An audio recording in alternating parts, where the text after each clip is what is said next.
لیکن یہ کسی نے نہیں کہا ہوگا نعوذ باللہ کہ اگر اس نے 8 پڑھی ہیں تو وہ گناہگار ہو گیا، اس کی نماز نہیں ہوگی یا فلاں نہیں ہوگا، بالکل نہیں۔ لیکن اس کے مقابلے پہ ہمارے بھائی ہوں بھی اہل سنت والجماعت، ہوں بھی صحیح عقیدہ رکھنے والے، قرآن و حدیث کے ماننے والے، لیکن 20 کے بارے میں یہ کہیں کہ نہیں نہیں چھوڑو جی، یہ تو حضرت عمر کی بات ہے نا، چھوڑو حضرت عمر کی بات ہے، کوئی نبی کی بات تو نہیں ہے نا۔ تو اب اس کا تأثر مجھے آپ بتائیں کہ اپنے تو اپنے ہیں، جو غیر ہیں ان کے دل میں کیا ہوگا؟ ٹھنڈے سکون کے ساتھ، کسی پہ اعتراض مقصود نہیں۔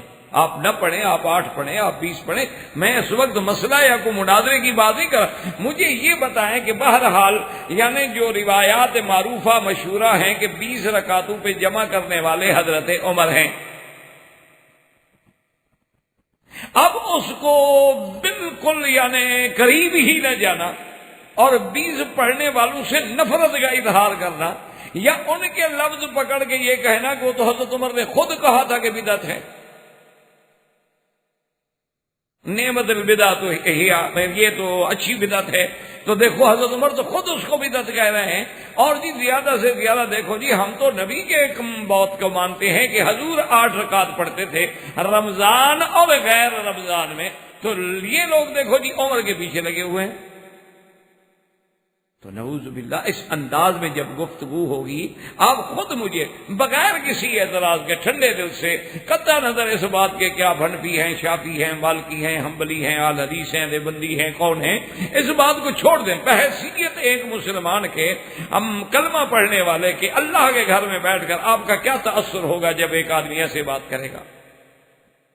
ایک آدمی مثلا سیدہ عائشہ کے عمرے پہ بات کر، اللہ کے بندے ٹھیک ہے، اختلاف ہے، بعض ائمہ کہتے ہیں ٹھیک ہے، بعض نہیں، لیکن ایسا انداز اختیار نہ کرو کہ بات یہ بنے کہ چلو چھوڑو جی، ایک عورت کی بات ہے نا، ایک صحابیہ کی بات ہے نا۔ اسی طرح وہ آدمی جو اپنے آپ کو اہل سنت والجماعت کہہ کر کتابوں میں یہ لکھ دے کہ صحابہ تو معیار حق ہی نہیں ہے، اور کتابوں میں یہ بات بھی لکھ دے کہ صحابہ ٹھیک ہے بہرحال، اور ساتھ یہ تأثر دیا جائے نوجوان نسل کو کہ ایک مورخ کی قلم جو ہوتی ہے وہ بڑی ظالم چیز ہوتی ہے، اور مورخ کا کام یہ نہیں ہوتا کہ کسی کا وکیل صفائی بنے، مورخ کا کام ہوتا ہے کہ سچی بات لکھ دے۔ تو ہم نے تو جو سچی بات لکھی ہے اس میں تو ہمیں یہی نظر آیا کہ حضرت عثمان نے اقربا پروری کی ہے، اور بی بی عائشہ کبھی کبھی حضور کے سامنے بھی زبان درازی کر لیتی تھی۔ جب یہ بات لکھنے والا اہل سنت بھی کہلاتا ہو اپنے آپ کو، تو پھر کیا ہوگا؟ پھر ہم مخالفوں پر کب تک گرجیں گے، برسیں گے، لڑیں گے ان سے؟ حضرت عثمان نے اقربا پروری کی ہو، حضرت اپنا بی بی عائشہ نبی کے سامنے، اللہ معاف کرے، تو پھر بات باقی کیا رہے گی؟ اسی لیے اس کا نتیجہ یہ نکلا کہ ایسے رائٹرز کی کتابیں جو تھیں، اللہ معاف کرے، وہ مخالفوں نے اپنے کالجوں کی اور یونیورسٹیوں کے نصابوں میں شامل کر دی کہ یہ دیکھو جی تمہارے اب تو اہل سنت نے لکھا ہے نا صحابہ کے خلاف۔ اسی طرح ایسے لوگ جو سنی اور سنیوں کی اولاد کہلانے والے لوگ، اہل سنت والجماعت کہلانے والے لوگ جو تھے، انہوں نے ایک کتاب میں یہ لکھا کہ حضور کے بعد حضرت ابو بکر کا آ جانا یا حضرت عمر کا آ جانا ہے، تو اصل مسئلہ یہ تھا کہ یہ تو سرمایہ داری کی بات تھی، جو سرمایہ دار تھے وہ خلافت جیت گئے، ووٹ جیت گئے، جو غریب تھا وہ ہار گیا حضرت علی۔ انہوں نے کہا یہ تو وہی آج تک سرمایہ داری کی جنگ چلی آ رہی ہے، جس کے پاس پیسہ ہوتا ہے وہ جیت جاتا ہے، جو غریب ہوتا ہے وہ ہار جاتا ہے، تو ورنہ اسی لیے تو حضرت علی بیچارہ پیچھے رہ گیا، اس کے بعد پیسہ نہیں تھا۔ تو اگر ایسے تأثرات اور ایسے تخیلات ہم صحابہ کے بارے میں رکھیں گے تو پھر ہمارا کیا؟ اسی لیے اب جناب ان باتوں پہ غور کریں۔ پہلی بات تو یہ سمجھیں کہ الحمدللہ ثم الحمدللہ عقیدہ اہل سنت والجماعت میں صحابہ معصوم نہیں ہیں، سمجھ لے بات، صحابہ معصوم نہیں ہیں۔ معصوم انبیاء کی ذات ہوتی ہے، صحابہ کی ذات معصوم نہیں ہوتی کہ وہ غلطیوں سے پاک ہوں۔ صحابہ سے غلطیاں ہو سکتی ہیں، صحابہ سے غلطیاں ہوئی ہیں، ہم اس کا انکار نہیں کرتے، لیکن اب اصل مسئلہ اور اصل مقام سوچنے کا یہ ہے کہ کیا صحابہ کی غلطیوں کو ہم زیر بحث لا سکتے ہیں؟ ہم تاریخ مرتب کرنے کے شوق میں صحابہ کی غلطیاں ہی جمع کرتے جائیں، یا اس کے بارے میں ہمیں اسلام کیا کہتا ہے، دین کیا کہتا ہے اور قرآن و سنت کیا کہتا ہے؟ اس لیے جناب اب آپ سوچیں، ٹھنڈے دل سے غور کریں کہ اسلام نے ہمیں کیا بتلایا ہے۔ ایک پہلی بات تو یہ ہے کہ جب کسی پر اللہ تبارک و تعالی راضی ہو جائیں اس کے بعد ہمیں اعتراض کرنے کا کوئی حق ہے؟ ٹھنڈے دل سے پہلے یہ سوچیں، اور اس کے بعد دوسری بات اب جو ہے وہ قرآن و حدیث کی روشنی میں سمجھیں کہ میرے آقا سیدنا محمد الرسول اللہ صلی اللہ علیہ وسلم اپنے مسجد نبوی میں ہیں، مدینہ منورہ میں ہیں، آپ نے حضرت علی کو بلایا اور فرمایا کہ یا علی جلدی آؤ۔ حضرت علی آ گئے۔ آپ نے فرمایا کہ یا علی تم جلدی سے جاؤ اور تیز رفتار سواریاں لے کے جاؤ اور اپنے ساتھ کوئی ساتھی بھی لے جاؤ۔ ایک جگہ ہے مکے اور مدینے کے درمیان میں، اس کا نام ہے روضہ خاخ۔ روضہ خاخ پر تمہیں ان بہا زعینۃ ومعہا کتاب، وہاں تمہیں ایک اونٹنی پہ عورت ملے گی، اس کے پاس خط ہے، اس عورت کو بھی پکڑ کے لے آؤ، خط بھی برآمد کر کے لے آؤ۔ حضرت علی رضی اللہ تعالیٰ عنہ تشریف لے گئے، وہاں دیکھا وہ عورت مل گئی، بہرحال اس عورت کو کہا، تلاشی دی، خط نہ ملا۔ صحابہ نے جو ساتھی تھے انہوں نے کہا کہ حضرت علی اس کے پاس تو کوئی خط نہیں۔ آپ نے فرمایا عجیب بات کر رہے ہو، اخبرنی رسول اللہ صلی اللہ علیہ وسلم، مجھے اللہ کے نبی نے خبر دے کے بھیجی ہے، میں ان کی بات مان لوں یا اللہ کے نبی کی بات مان لوں؟ تو حضرت علی جلال میں بھی آ گئے اور غصے میں بھی آ گئے اور فرمایا کہ واللہ لاجردنک، کہ اے عورت دیکھو خبردار، یا تو خط سیدھے طریقے سے دے دو ورنہ تم یہ نہ سمجھو کہ میں رعایت کروں گا، میں تیرے کپڑے بھی اتار لوں گا۔ اب ڈر گئی عورت نے، اپنے بال کھولے، بال تھے اس کے بڑے، تو اس بالوں میں لپیٹ کے اس نے اپنی سر پہ کوہان سی بنا لی تھی، بالوں کی جیسے کوہان بناتی ہیں، تو اس کے اندر خط رکھا ہوا تھا، اوپر دوپٹہ پہنا ہوا، چادر پہنی ہوئی ہے، بڑی جناب بیوی بنی ہوئی ہے، اور حضور حضرت علی نے خط پکڑ لیا اور لے آئے۔ وہ خط لکھا تھا حاتب ابن ابی بلتع رضی اللہ عنہ، وہ صحابی، انہوں نے خط لکھا تھا کفار قریش کو، یعنی اندازہ کریں کتنی بڑی غلطی ہے، چھوٹی موٹی غلطی نہیں۔ کفار قریش کو خط لکھا تھا کہ حضور صلی اللہ علیہ وسلم مکے پہ چڑھائی کرنے والے ہیں، یعنی راز نبوت فاش کر دیا۔ حضرت جب خط آیا حضور نے فرمایا حاتب کو بلاؤ، حاتب کو بلایا گیا، آپ نے فرمایا حاتب تم نے خط لکھا؟ اس نے کہا ہاں میں نے لکھا۔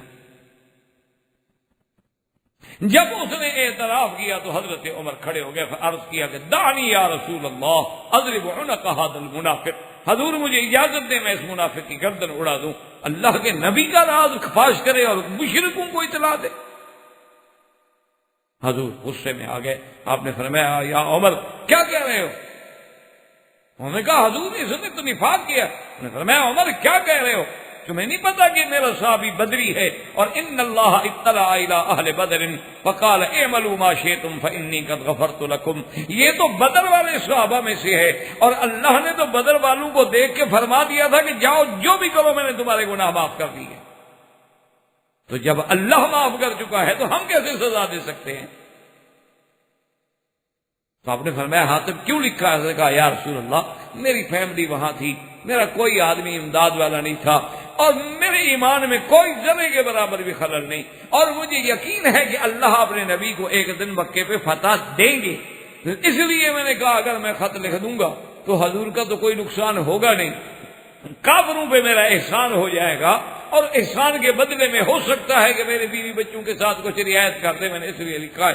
حضور نے فرمایا صدقہ حاتم نے سچ اور معاف کر دی۔ اب دیکھو اتنی بڑی غلطی ہو گئی، لیکن حضور نے فرمایا، اور حضور حضرت عمر کو بھی سخت لفظ کہنے کی اجازت نہیں دیتے، یعنی کہ عام آدمی بات کر رہا تھا، اس کے خلاف بات کرنے والا کون ہے؟ حضرت عمر ہے۔ لیکن ہمیں سبق کیا ملا کہ اگر صحابہ سے کوئی غلطی ہوئی ہے تو پہلے اللہ ان کو معاف کر چکے ہیں، یا وہ توبہ کر چکے ہیں، یا ان کو رضا کا سرٹیفکیٹ مل چکا ہے۔ اب صرف ہمیں ان کی غلطیاں ڈھونڈنے کا شرعاً کوئی حق نہیں پہنچتا، نہ قرآن و سنت کا یہ منشا ہے اور نہ اسلام کی یہ خدمت ہے۔ اچھا، اب پڑھی لکھی دنیا اس کو یوں تاثر دیتی ہے، وہ کہتے ہیں جی دراصل یہ ہے کہ ہم تو کفر کا مقابلہ کرنے کے لیے ہم نے ایسی باتیں لکھی ہیں، کیونکہ کافر اصل میں یہ کہتے ہیں کہ اسلام اگر اتنا اچھا قانون ہے، اچھا نظام ہے، تو فیل کیوں ہو گیا؟ انہوں نے کہا کہ جی کفار جو ہیں وہ یہ الزام ہمیں دیتے ہیں کہ اگر آپ لوگوں کا اسلام جو ہے، دیکھو وہ کہتے ہیں ہماری ڈیموکریسی ہے، کتنے عرصے سے چل رہی ہے۔ اچھا، کسی جگہ پارلیمانی نظام ہے، کسی جگہ صدارتی نظام ہے، کسی جگہ کمیونزم ہے، کسی جگہ فاشزم ہے، کسی جگہ اور چیزیں ہیں، تو کہیں 70 سال، کہیں 50 سال، کہیں 60 سال، کہیں 100 سال، کہیں 200 سال سے چل رہی ہے۔ اگر آپ کا نظام خلافت جو ہے اتنا عظیم تھا تو وہ اتنا جلدی کیوں فیل ہو گیا کہ اس کے بعد کوئی اسلام کا وہ نظام نہیں آیا؟ تو ان کو جواب دینے کے لیے ہم نے دراصل یہ کیا کہ بھی حضرت عثمان سے یہ غلطی ہو گئی، حضرت علی سے یہ غلطی ہو گئی، حضرت عمر سے یہ غلطی ہو گئی۔ اصل میں غلطی صحابہ سے ہو گئی تھی، نظام میں غلطی نہیں تھی، ہم تو اسلام کو بچا رہے تھے صحابہ کی غلطیاں نکال کر، کہ افراد میں غلطیاں ہوئی ہیں، مجموعی طور پر نظام میں غلطی نہیں ہے۔ تو اللہ کے بندے، جن لوگوں نے حضور کی گود میں بیٹھ کے دین سیکھا تھا وہ بھی اس پہ نہیں قائم رہ سکے، تو پھر ہم کہاں سے قائم رہیں گے؟ یہ اچھا جواب ہے کہ اسلام کو بچانے کے لیے اسلام کے وارثان اور حاملان اسلام کو خود آدمی مجروح کر دے، اور جب ہم راویوں کو مجروح کریں گے تو روایت کو تو اور دشمن مجروح کر دے گا۔ ہم نے راویوں پہ بحث کی، پرویز نے حدیث کا انکار کر دیا، اور جب حدیث کا انکار آ جائے گا تو قرآن خود بخود سمجھ نہیں آئے گا۔ اس لیے قرآن و حدیث کی روشنی میں دیکھیں، ہمارا ایمان ہے کہ صحابہ معصوم نہیں ہیں، صحابہ سے غلطی ہو سکتی ہے، صحابہ سے غلطیاں ہوئی ہیں، لیکن اللہ نے جب ان کی غلطیوں کو معاف کر دیا ہے تو اب کیا شرعاً ہمیں یہ حق پہنچتا ہے کہ ہم پھر ان کی غلطیوں کو اکٹھا کرتے رہیں، لیکن ساتھ ان کی معافی والی بات جو ہے وہ نہ لکھیں۔ اسی طرح ایک دفعہ سیدہ عائشہ صدیقہ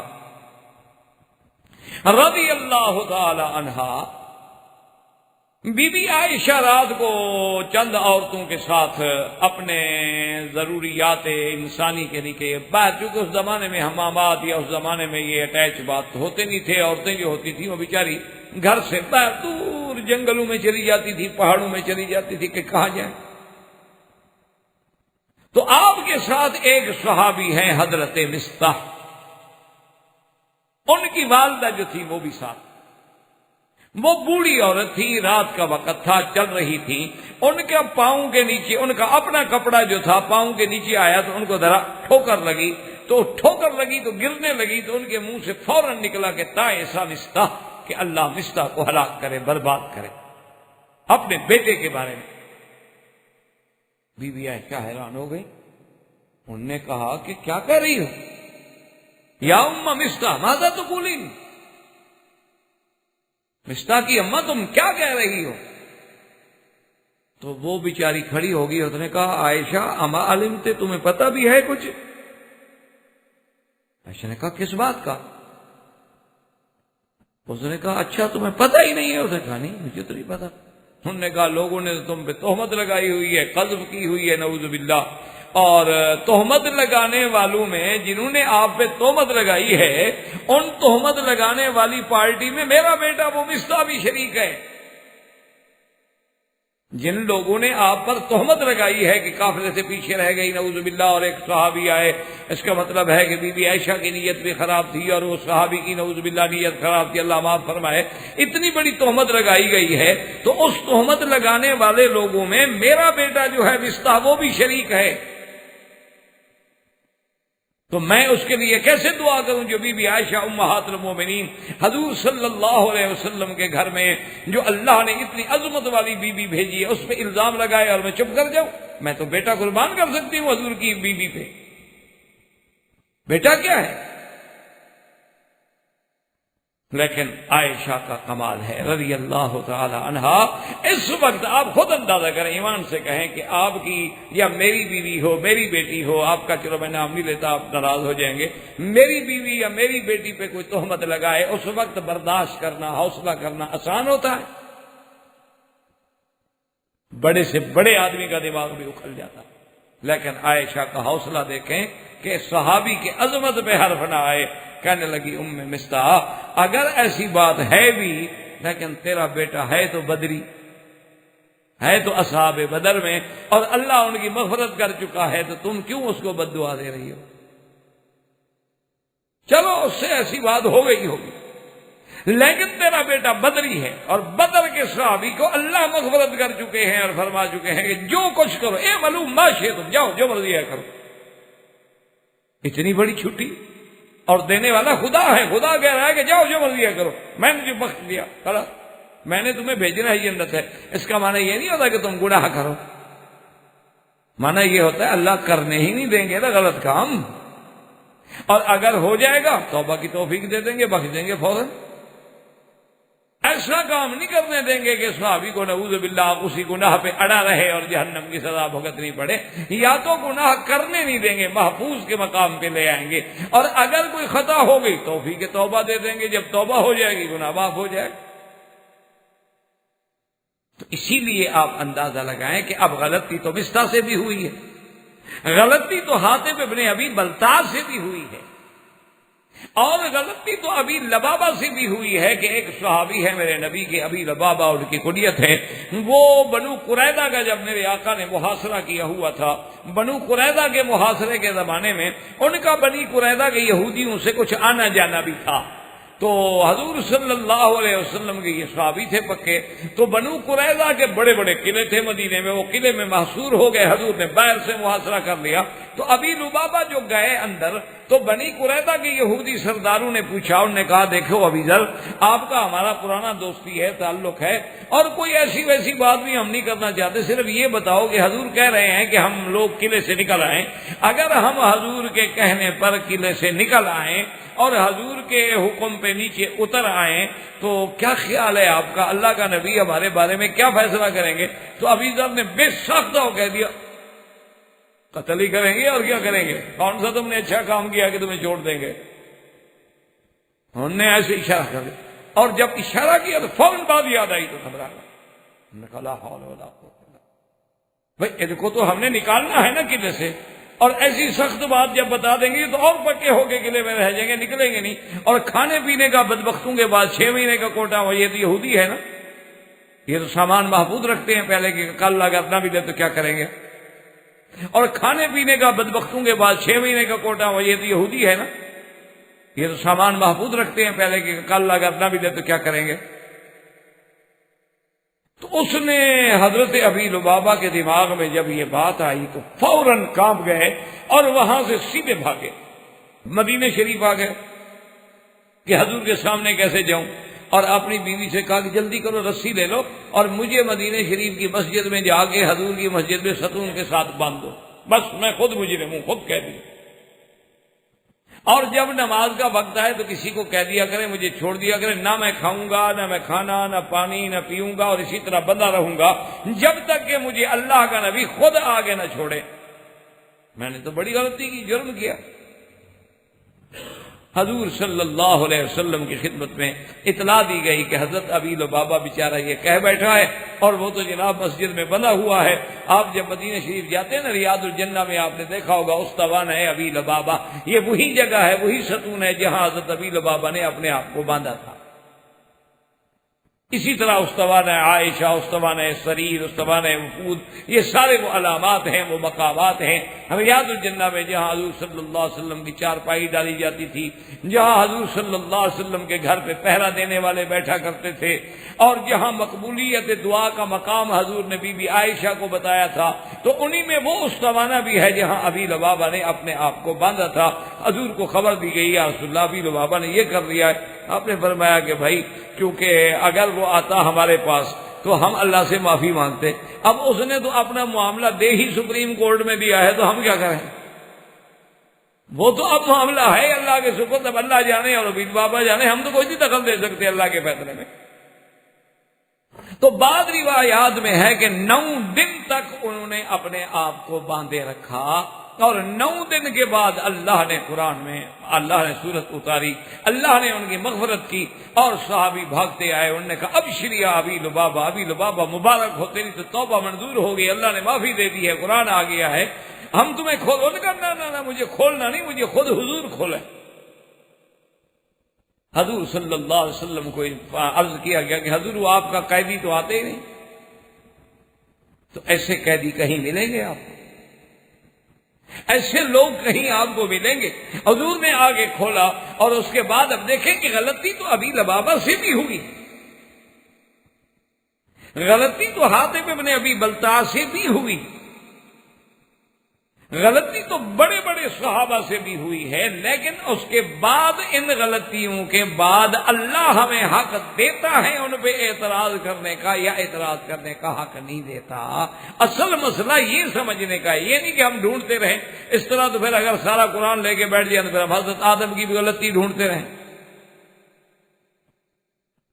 صرف یعنی قرآن پاک میں یعنی باغ میں جانے کے بعد ہمیں نہ تو پھول نظر آئے، صرف کانٹوں پر ہی ہماری نظر ہو، تو مقام صحابہ اتنا بڑا بلند ہے۔ اچھا، اس کو اور ایک پہلو سے دیکھیں کہ اللہ نے کتنی بڑی بات عظمت دی، اور صحابہ کے بارے میں علماء نے کتنی بڑی اونچی بات کی ہے۔ انہوں نے کہا غور کرو، جو غلطی صحابی سے ہوئی ہے، صحابہ انسان ہیں، صحابہ بشر ہیں، لیکن اس دور میں تو وہ واقعی غلطی تھی، لیکن آنے والی امت کے لیے تو وہی ضابطہ بن گئی۔ اگر وہ غلطی نہ ہوتی، وہ حکم جاری نہ ہوتا، وہ حدود جاری نہ ہوتے، قیامت تک وہ ضابطہ بنتا کیسے؟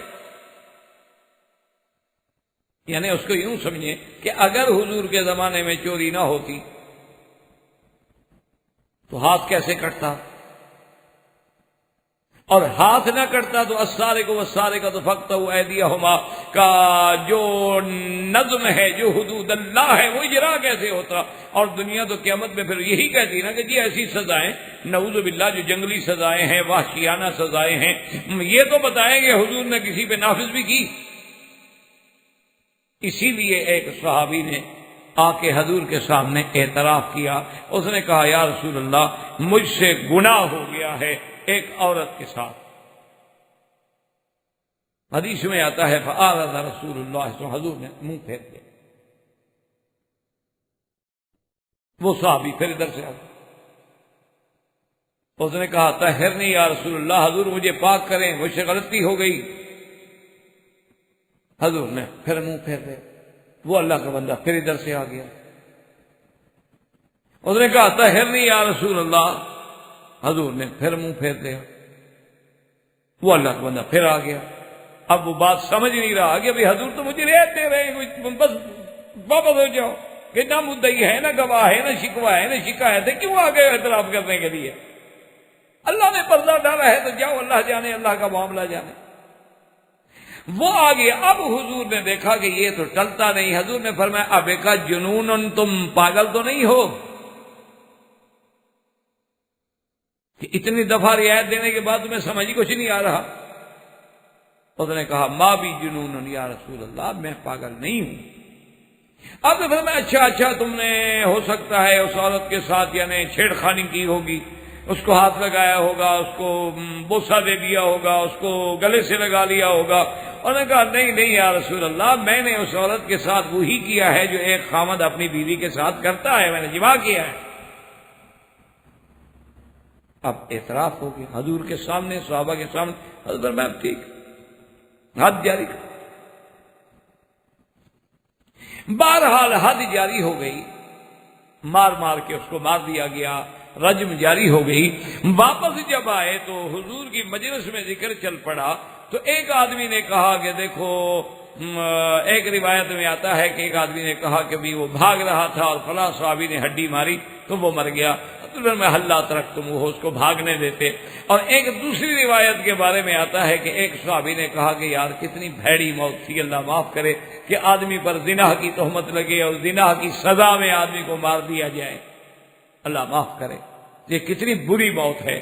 تو حضور نے جب سنا آپ نے فرمایا کس نے کہا یہ کلمہ؟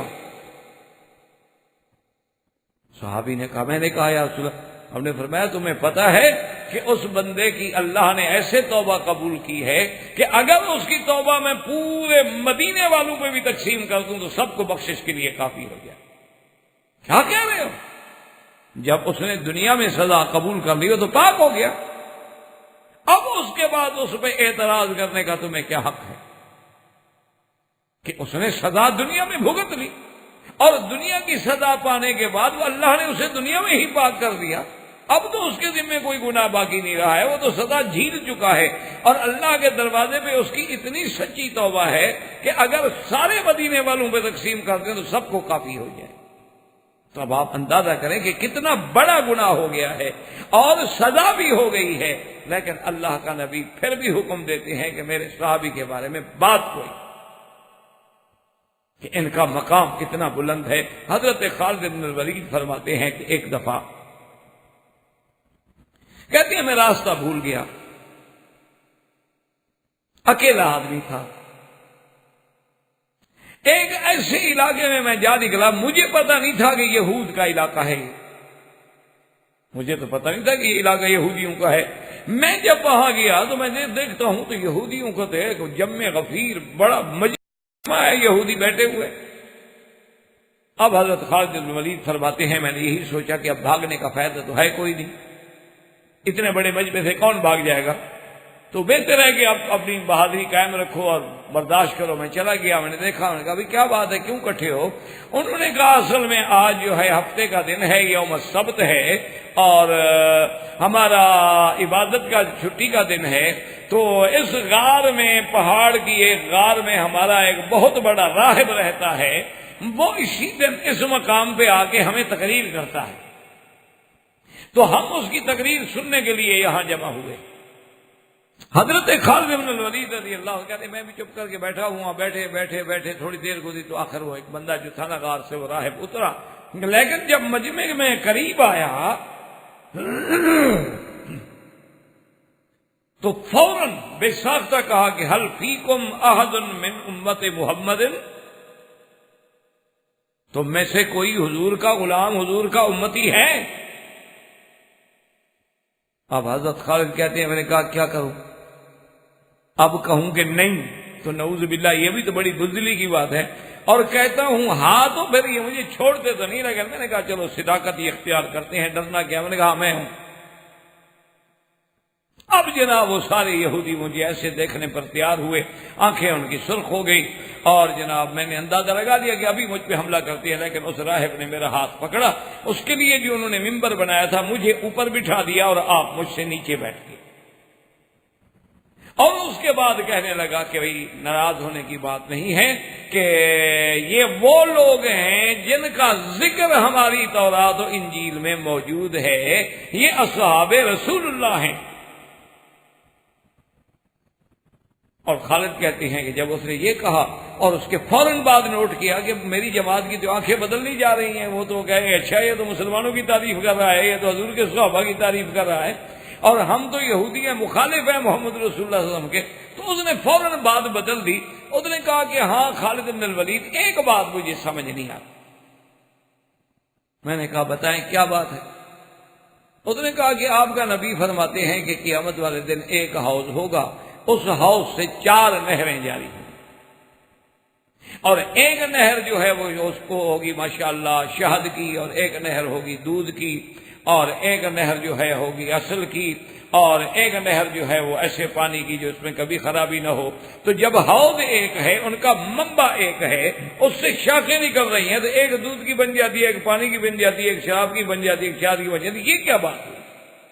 پیچھے تو ہیڈ ایک ہے، حوض ایک ہے، یا تو حضور فرماتے ہیں نا اس بڑے حوض میں پھر 4 ٹکڑے ہیں، ایک ٹکڑے میں شاد کی نہر چلتی ہے، حوض جب ایک ہے، اصل جب ایک ہے، تو آگے جا کے شاخیں کیسے بدل جاتی ہیں اور متضاد چیزیں بن جاتی ہیں؟ یہ بات بہرحال مجھے تمہارے نبی پاک کی سمجھ نہیں آئی۔ تو خالد کہتے اللہ نے میرے دماغ میں بھی بات ڈال دی۔ میں جو بیٹھا ہوا تھا، میں تو اس سے اونچا بیٹھا تھا، وہ میں سے نیچے بیٹھا، میں نے اس کے سر پہ ہاتھ رکھا، میں نے کہا یہ کیا ہے؟ اس نے کہا جناب میرا سر ہے، دماغ ہے۔ میں نے کہا اچھا یہ کیا ہے؟ انہوں نے کہا آنکھیں ہیں۔ میں نے کہا یہ کیا ہے؟ انہوں نے کہا ناک ہے۔ میں نے کہا یہ کیا ہے؟ انہوں نے کہا کان ہے۔ انہوں نے کہا یہ کیا ہے؟ انہوں نے کہا منہ ہے۔ میں نے کہا اچھا کبھی آنکھوں سے بھی پانی نکلا ہے تمہارے؟ انہوں نے کہا ہاں جی آنسو بہاتے ہیں۔ انہوں نے کہا اس کو چکھا ہے، اس کا کیا ذائقہ ہے؟ اور ناک سے جب پانی بہتا ہے تو اس کا ذائقہ چکھا ہے تو نے کبھی؟ اور منہ سے جب تھوک ڈالتے ہو تو اس کا بھی ذائقہ چکھا ہے تم نے کبھی؟ اور کبھی کانوں سے بھی پانی بہتا ہے تو اس کا ذائقہ چکھا ہے؟ ان سب میں فرق ہے یا ایک جیسا ہوتا ہے؟ انہوں نے کہا جی فرق ہے۔ میں نے کہا جب حوض اوپر ایک ہے تو یہ فرق کیسے ہو گیا؟ اوپر مرکز تو ایک ہے، لیکن آگے راستے جب بدلتے گئے تو ذائقے بھی بدلتے گئے۔ اللہ جب آگے راستے بدلیں گے تو اس کے ذائقے بھی بدلتے چلے جائیں گے۔ تو یہ کون سی مشکل ہے کہ میرے نبی پاک کی بات تمہیں سمجھ نہیں آئی؟ اس نے کہا کہ ہاں ہاں یہ بات تو ہے، اور فوراً اس نے اعتراف کیا کہ بہرحال ہم اپنی کتابوں میں اصحاب رسول صلی اللہ علیہ وعلی آلہ واصحابہ وسلم تسلیما کثیرا کثیرا کی مدح جو ہے وہ پاتے ہیں۔ تو اسی لیے اب آپ دیکھیں گے سب سے پہلے اللہ کا قرآن، اس کے بعد حدیث مصطفیٰ صلی اللہ علیہ وسلم، اور دوسری بات یہ ہے کہ دیکھیں جی آپ ماشاءاللہ پڑھے لکھے لوگ ہیں، مجھے آپ یہ بتائیں کہ اگر یعنی دریا میں پانی نہ ہو تو برانچوں میں پانی آ جائے گا؟ اگر آپ کے درخت کی ٹہنیاں ہی سوکھ جائیں تو پھل کہاں ہوں گے؟ یہ آپ کی بجلی چل رہی ہے، اگر اس کی تار کٹ جائے اپنے جنریٹر سے تو لائٹ آ جائے گی۔ تو اگر خدا نہ خواستہ صحابہ میں غلطیاں تھیں اور صحابہ نے حضور کو بھی چھوڑ دیا تھا، نعوذ باللہ صحابہ کا ایمان بھی نہیں تھا، تو یہ ساری دنیا میں جو ایمان پھیلا یہ کہاں سے آ گیا؟ بھئی اب دریا ہی خشک ہو گئے تو برانچوں میں کیسے پانی آ گیا؟ جب ان کا تعلق خود نور نبوت سے اور شمع نبوت سے اور رسالت سے پیغمبر سے کٹ گیا تو یہ لوگوں میں ایمان کہاں سے پھیلا؟ اس لیے اللہ تبارک و تعالی ہمیں بھی اور آپ کو بھی صحابہ کی عظمت پر اور صحابہ کی شان کو سمجھنے کی اور اس کے ساتھ محبت کرنے کی توفیق عطا فرمائے، اور اللہ تبارک و تعالی ہمیں اور آپ سب کو کتاب و سنت کا تابع بنائے۔ ربنا تقبل منا انک انت السمیع العلیم وتب علینا انک انت التواب الرحیم، وصلی اللہ تعالی علی خیر خلقہ سیدنا محمد وعلی آلہ واصحابہ اجمعین برحمتک یا ارحم الراحمین۔ برادران اسلام، واجب الاحترام بزرگوں، دوستوں، بھائیوں، عزیز نوجوانوں، الحمدللہ ہمارے ان دروس میں سرکار دو عالم سیدنا محمد مصطفیٰ صلی اللہ علیہ وسلم کے پروانے، آپ کے عشاق، آپ کے جانثاران اصحاب رسول رضوان اللہ علیہم اجمعین کا ذکر ہو رہا ہے۔ صحابہ کی عظمت و فضائل کے بعد اب ہمیں اس پہلو کو بھی دیکھنا ہے جسے مصطلحات علماء میں تو کہتے ہیں مطاعن صحابہ، کے صحابہ پر جو طعن کیے گئے۔ کیونکہ سب سے پہلے تو ہمیں الحمدللہ صحابہ کا مقام، صحابہ کی تعریف، صحابہ کی عظمت، صحابہ کے فضائل الحمدللہ اللہ تبارک و تعالی نے دروس سابقہ میں جو توفیق عطا فرمائی اس کے مطابق عرض کی ہے، اور درس سابق میں بھی میں نے یہی عرض کیا تھا کہ صحابہ رضوان اللہ علیہم اجمعین کے بارے میں جو متائن ہیں، اصل میں جب تک ہم ان کا علم اور تجزیہ نہیں کریں گے تو ہمارا صحیح معنی میں وہ محبت اور ان کا مقام جو ہے وہ ہمارے دلوں میں قائم نہیں ہوگا۔ اور دوسرا فائدہ، شاید اللہ چاہے، جیسے شاید کہ اتر جائے تیرے دل میں میری بات، کہ جو شیعہ حضرات یا اصحاب رسول سے بغض رکھنے والے لوگ یا ان سے ذہناً دور ہیں جو لوگ، یا کچھ لوگ ایسے ہوتے ہیں جو مذبذب ہوتے ہیں، یعنی وہ مانتے تو ہیں لیکن کچھ تذبذب بھی ہے صحابہ کے بارے میں، تو ہو سکتا ہے کہ وہ ہماری ان باتوں کو سن کے اس پہ غور کریں اور اللہ کے قرآن کا، حدیث رسول کا اور تواریخ حقہ اور صحیحہ کا مطالعہ کریں، شاید اللہ ان کی غلط فہمیوں کو بھی دور کر دے۔ وما ذلک علی اللہ بعزیز، کسی کے دلوں کو بدلنے میں اللہ کے آگے تو کوئی مشکل۔ متائن صحابہ میں اب دو حصے کر لیں۔ ایک تو وہ ہیں کہ جنہوں نے صحابہ رضوان اللہ علیہم اجمعین پہ ظلم کے پہاڑ توڑ ڈالے، وہ کافر، مشرک یا منافق، ان کی جو جنگ تھی صحابہ سے وہ الگ تھی۔ دونوں چیزوں کو سمجھنے کی کوشش کریں، کیونکہ اگر خلط مبحث ہو جائے تو پھر بات صحیح معنی میں واضح نہیں ہوتی۔ اور یہ آج جتنے مسائل میں ہم الجھے ہوئے ہیں ان کی اکثر وجہ ہی خلط مبحث ہے۔ بہت سارے مسائل میں امت کو الجھا دیا گیا ہے۔ وجہ کیا ہے کہ اس میں بھی خلط مبحث ہے کہ ہر آدمی اپنا آئیڈیا، اپنا ذہن، اپنا ایک عقیدہ، اپنا ایک ویژن پہلے بنا لیتا ہے اور پھر اس کے لیے دلائل ڈھونڈتا ہے، اور پھر جو قرآن مقدس میں آیتیں اس کو اس کے منشے کے مطابق مل سکتی ہیں وہ انہی آیتوں کو پھر سہارا لیتا ہے، حالانکہ اس کے ذہن میں پہلے سے ایک چیز بنائی گئی ہے، بیٹھائی گئی۔ اس کی ایک ادنا سی مثال میں یعنی مختصراً تاکہ بات سمجھ آ جائے، جیسے آج کل تقلید کا جھگڑا ہے کہ کیا ائمہ کی تقلید کرنی چاہیے یا تقلید نہیں کرنی چاہیے، ایک ذہن بن چکا ہے۔ اب جن لوگوں کے ذہن میں عدم تقلید ہے کہ جی تقلید نہیں کرنی چاہیے، تو اب قرآن پاک میں جتنی آیات آئی ہوئی ہیں نا کفار کے بارے میں کہ انہوں نے انبیاء کے مقابلے میں اپنے ماں باپ کی تقلید کی اور گمراہ ہو گیا، وہی آیتیں وہ مسلمانوں پہ بھی لگا دیں گے کہ دیکھو جی وہ بھی تو باپ دادے کے کہنے پہ چلتے تھے نا، ان کی تقلید کرتے تھے، نبی کی بات نہیں مانی تھی، اور یہ لوگ بھی پیغمبر کی بات نہیں مانتے اور اپنے اماموں کی بات مان رہے ہیں۔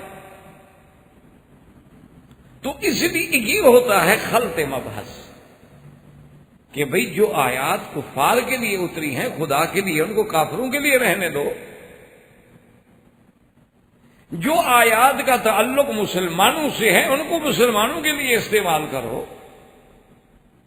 اور کون عقل کا اندھا ایسا ہو سکتا ہے کہ پیغمبر کے سامنے اللہ کے رسول کو چھوڑ کے باپ دادے کی تقلید کرے اور پھر وہ مسلمان بھی کہلائے؟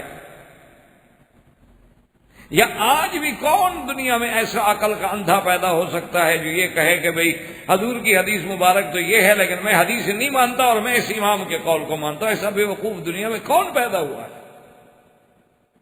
وہ کافروں کی تقلید، انا وجدنا آباءنا علی امۃ، یا انہوں نے کہا تھا کہ یا اللہ تبارک و تعالی یہ جو ہمارے بڑے ہیں نا انہوں نے ہمیں گمراہ کیا، ربنا آتہم ضعفین من العذاب۔ تو وہ کفر کی بات ہے، کفر و اسلام کی بات ہے، اللہ کے بندے وہ الگ چیز ہے۔ اسلام کے مسائل میں اچھا جو چیزیں ابھی مثلا اہدنا الصراط المستقیم اولئک الذین ھدی اللہ فبہداہ مقتدی، اب جو ماننے والے تھے ان نے پھر یہ ساری آیتیں اپنے حق میں استعمال کر لیں۔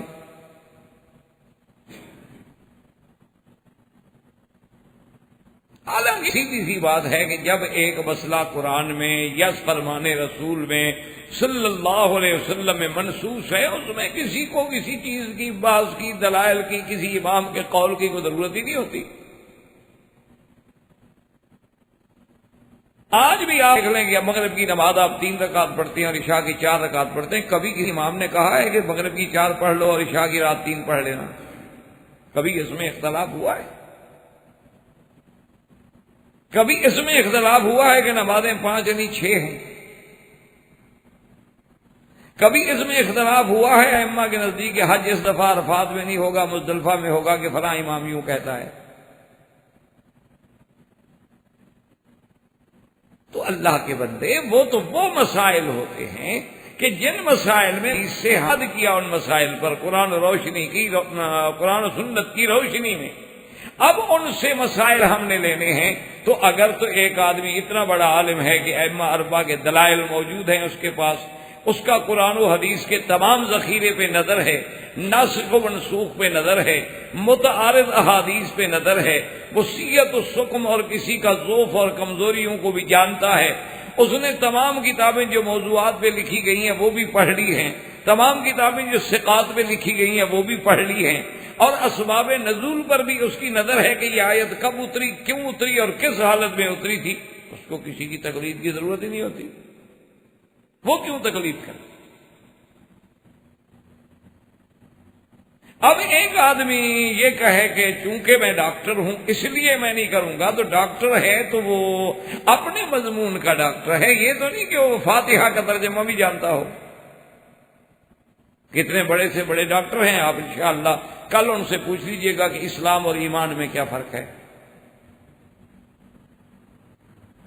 کل ذرا ایک سوال لکھ کے آپ ڈاکٹروں کو بطور محبت دے دیجئے گا، یہ اعتراض نہیں، اور سب کو کہیں کہ مہربانی کر کے جو آپ سمجھتے ہوں ذرا تعریف مجھے لکھ دیں اس کی، اور شام کو وہ پرچے جمع کر کے دیکھیے گا کہ انشاءاللہ کیا کیا وہاں مسائل کا انبار نکلتا ہے اور کتنی روشنی ہوتی ہے اس میں۔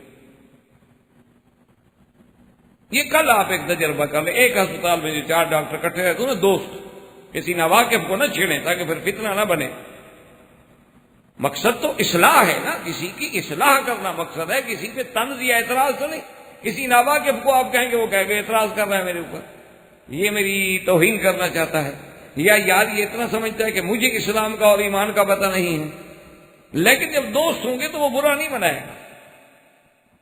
آپ اسے کہیں کہ جی اسلام اور ایمان کے فرق پہ آپ مہربانی کر کے ذرا نوٹ لکھ دیں کہ آپ کیا تھا، اسلام کی تعریف آپ کے نزدیک کیا ہے، ایمان کی تعریف کیا ہے، اور جب چاروں لکھ لیں پھر اس کو پڑھیں، پھر مجھے بتانا کہ کیا کیا رپورٹ آئی۔ تو یہ معنی نہیں ہوتا میرے عزیز، اسی لیے اب آپ سمجھیں کہ صحابہ کے موضوع پر بھی ایک بات کو رکھیں کہ ایک تو صحابہ کے دشمن ہیں کفار، وہ الگ مباحث ہے، ایک صحابہ کے دشمن ہیں، کیوں؟ جب حضور صلی اللہ علیہ وسلم کی بعثت ہوئی ہے مکہ مکرمہ میں، سب سے پہلے آپ نے اعلان توحید فرمایا ہے، تو جو لوگ ایمان لے حضور کے صحابہ بنے، سابقون میں آئے، تو اب سب سے پہلے ان کی مخالفت کرنے والے کون ہیں؟ مشرکین مکہ۔ ایک ان کی مخالفت ہے۔ اسی طرح جب صحابہ ہجرت کر کے مدینہ منورہ میں آئے، حضور صلی اللہ علیہ وسلم ہجرت کر کے مدینہ منورہ میں آئے، تو مدینے میں آ کر صحابہ کی دشمنی کرنے والے لوگ کون تھے؟ منافق، اور اسی طرح کافر۔ ان کی مخالفت جو ہے وہ کفر و اسلام کے مقابلے پر ہے، بات کو سمجھیے، کیونکہ آج کل تو ہم لفظی جنگوں میں پڑ گئے ہیں نا، اللہ تبارک و تعالیٰ معاف فرمائے، صرف لفظی جنگوں میں، یعنی نعوذ باللہ ثم نعوذ باللہ، ایسے ہم اندھیروں میں بھٹک رہے ہیں کہ اللہ پاک ہمارے حال پہ رحمت کرے۔ کوئی آدمی کہتے ہوگا دیکھو جی یہ تو کہتے ہیں کہ میں حنفی ہوں، یہ تو مسلمان نہیں حنفی ہے، حد ہو گئی۔ حالانکہ میرے بھائی ایک اصول ہوتا ہے کہ مثلا آپ اگر کافر کھڑے ہوں 10 15 20 یہودی ہے، نصرانی ہے، ہندو ہے، سکھ ہے، کوئی ہے، ان میں آپ کھڑے ہوں، کوئی آپ سے پوچھے کہ آپ کون ہیں، تو آپ کہیں گے میں مسلمان ہوں، کیونکہ اب کفر کے مقابلے پر سوال ہو رہا ہے۔ اگر مسلمانوں میں ہم بیٹھے ہوں اور میں پوچھوں کہ جی آپ کون ہیں، تو آپ کہیں گے جی میں انڈین ہوں یا میں پاکستانی ہوں، تو اب آپ نے جب کہا کہ میں انڈین ہوں یا پاکستانی، مسلمان نہیں رہے۔ اور اگر آپ خود انڈیا یا پاکستان میں کھڑے ہوں تو آپ سے کوئی پوچھے کہ جناب آپ کون ہیں، آپ کہیں گے میں پٹھان ہوں، آپ کہیں گے میں راجپوت ہوں، میں مغل ہوں، میں سید ہوں، جس کا مطلب ہے کہ اب آپ انڈین نہیں رہے۔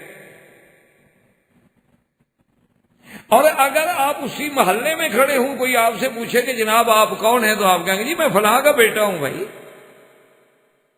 تو اب آپ اس کا مطلب ہے کہ مغل نہیں رہے، سید نہیں رہے، پٹھان نہیں رہے، اب تو بیٹے بن گئے۔ اللہ کے بندے، جب بات سمجھانی ہوتی ہے تو جب دور ہوں گے تو بڑی نسبت کا اظہار ہوگا، جب سوال قریب آتا جائے گا تو چھوٹی نسبت کا اظہار ہوگا، جب کفر کے مقابلے پہ پوچھا جائے گا ہم کہیں گے مسلمان ہیں، متبع سنت محمد مصطفیٰ ہیں، اور اچھا جی اور کہیں گے آپ اہل سنت والجماعت ہیں۔ اب اس کا مطلب ہے اہل سنت والجماعت کہنے سے آپ پچھلا سوال ختم ہو گیا مسلمان والا۔ پھر کوئی پوچھے گا کہ جی اچھا آپ کے فقہ کا جی میں حنفی ہوں، وہ کہے گا انڈونیشیا کا کوئی ہوگا، وہ کہے گا میں شافعی ہوں، اور مصر کا کوئی ہوگا وہ کہے گا میں شافعی ہوں، مدینہ منورہ میں کوئی ہوگا وہ کہے گا میں مالکی ہوں، مکہ میں ہوگا وہ کہے گا میں حنبلی ہوں۔ جس کا معنی یہ تو نہیں کہ اگر حنبلی کہہ دیا تو اہل سنت سے نکل گئے، اور اہل سنت جب کہہ دیا تو اسلام سے نکل گئے۔ یہ تو تقریب ہوتی ہے کہ جو ہم قریب جاتے ہیں گے تو سوال جو ہے اور زیادہ کلیئر ہوتا چلا جائے گا۔ تو یہ ایک خلط مبحث ہوتا ہے کہ کسی نے کہہ دیا یہ شافعی ہے، کسی نے کہہ دیا یہ حنفی ہے، ان کا دیکھو جی یہ تو شافعی حنفی ہے نا۔ عجیب بات ہے، دیکھو جی اللہ کے نبی کو چھوڑ کے یہ شافعی ہے، ہاں دیکھو جی کمال ہے، اللہ کے نبی کو، قرآن کو، حدیث کو چھوڑ کے یہ حنفی بن گئے۔ استغفر اللہ ثم استغفر اللہ۔ کیا احناف ہوں یا شوافع ہو قرآن و سنت کے خلاف ہے؟ اللہ نہ کرے۔ کون ایسا دنیا میں آدمی ہو سکتا ہے کہ اللہ کے قرآن کو اور حدیث رسول کے انکار کر کے مقابلے پہ کسی دوسرے بندے کے قول کو لے لے؟ اسی طرح اب سمجھیں کہ ابو جہل کی مخالفت جو ہے بلال سے وہ الگ ہے، وہ کفر و اسلام کی جنگ ہے۔ وہ تو نعوذ باللہ یہ سمجھتے تھے کہ ہم دین پہ ہیں، ابو جہل سمجھتا تھا ہم دین پہ ہیں، ابو لہب سمجھتا تھا ہم دین پہ ہیں۔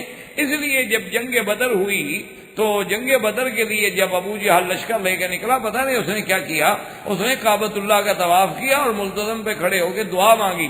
اس نے کہا اللہ میاں ہم جا رہے ہیں، ہم میں سے جو جماعت حق پہ ہونا اس کی مدد کر اور اس کو کامیاب کر، اور ہم دو میں سے جو اعلیٰ ہو اس کی مدد کر، اور ہم دو میں سے جو زیادہ عزت والے ہوں ان کی مدد کر۔ خود دعا مانگے جا رہا ہے، کیوں؟ اس کو کیا یقین تھا کہ حق والے حضور پاک ہیں، حضور کے لیے دعا کر رہا تھا۔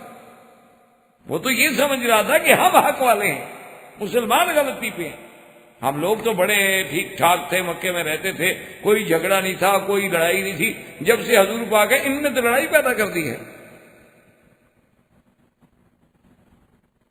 جیسے آپ آج بھی اپنے ملک میں جائیں نا جی، انڈو پاک میں اور دوسرے اسلامی ملکوں میں، تو کوئی آدمی وہاں چلا جائے، توحید کی بات کرے، سنت کی بات کرے، قرآن و حدیث کی بات کرے، صحابہ کی بات کرے، تو وہ کہتے ہیں جی بس یہ جب سے وہابی آئے نا، یہ مولوی پیدا ہوئے نا، یہ اسی دن سے حضرت لڑائی ہے۔ ہمارے باپ دادا سب کٹھے ہوتے تھے، شیعہ سنی جناب سب کٹھے نمازیں پڑھتے تھے، ہم ایک دوسرے کے نکاحوں میں، شادیوں میں، کھانوں میں جاتی ہے۔ جب سے یہ مولوی آئے نا، انہوں نے آگے عذاب پیدا کیا۔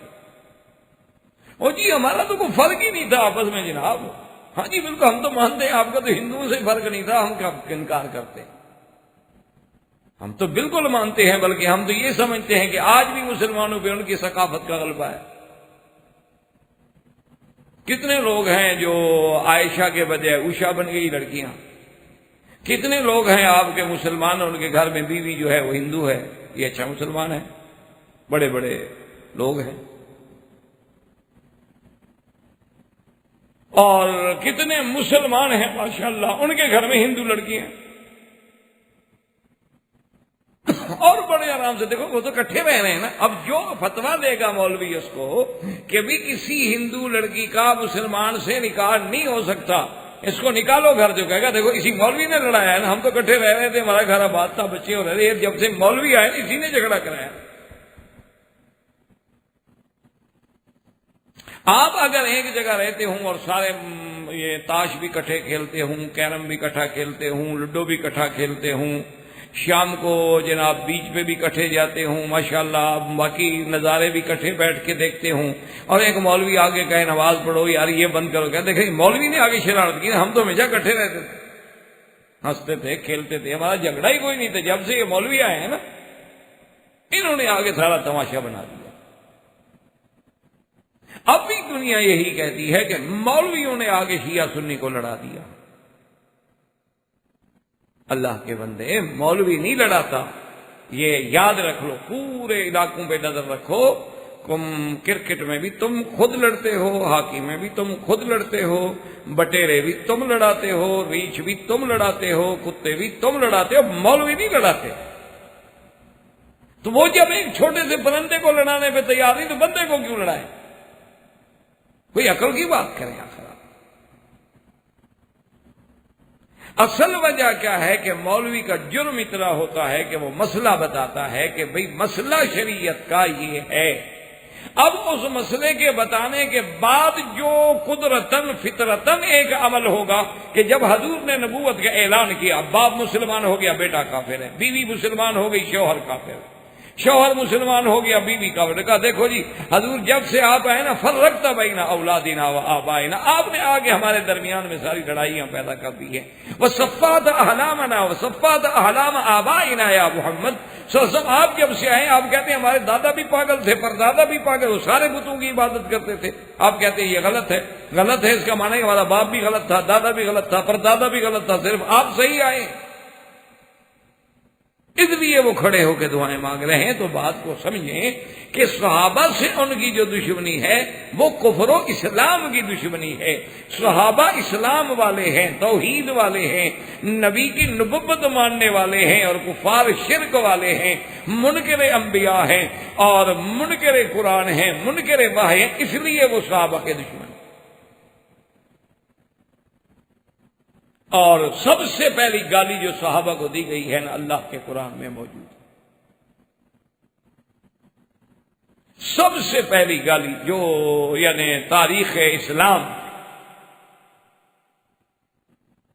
سب سے پہلی جو گالی دی گئی اللہ کو فرمایا وَإِذَا قِيلَ لَهُمْ آمِنُوا كَمَا آمَنَ النَّاسُ قالوا انؤمن كما آمن السفهاء، اللہ نے فرمایا میرے محبوب ان کو کہو ایمان لے آؤ، آمنو کما آمن الناس، جس طرح ایمان لائے ہیں میرے صحابہ، الناس اس سے مراد سارے عام لوگ تھے ہی نہیں، اس وقت ایمان لانے والے کون تھے؟ اصحاب رسول اللہ تھے، اور کون لوگ تھے وہاں؟ تو اس وقت جو لوگ ہوں گے وہ مراد ہے الناس سے، اس لیے الف لام جو ہے یاد رکھیں، کبھی یہ استغراق کے لیے ہوتا ہے، کبھی جنس کے لیے، کبھی عہد خارجی کے لیے، کبھی عہد ذہنی کے لیے، ایک معنی میں نہیں ہوتا الف لام۔ یا ایھا الناس اعبدوا ربکم الذی خلقکم قل اعوذ برب الناس للہ الناس حج البیت من استطاع الیہ سبیلا، اور یہاں فرمایا آمنوا کما آمن الناس۔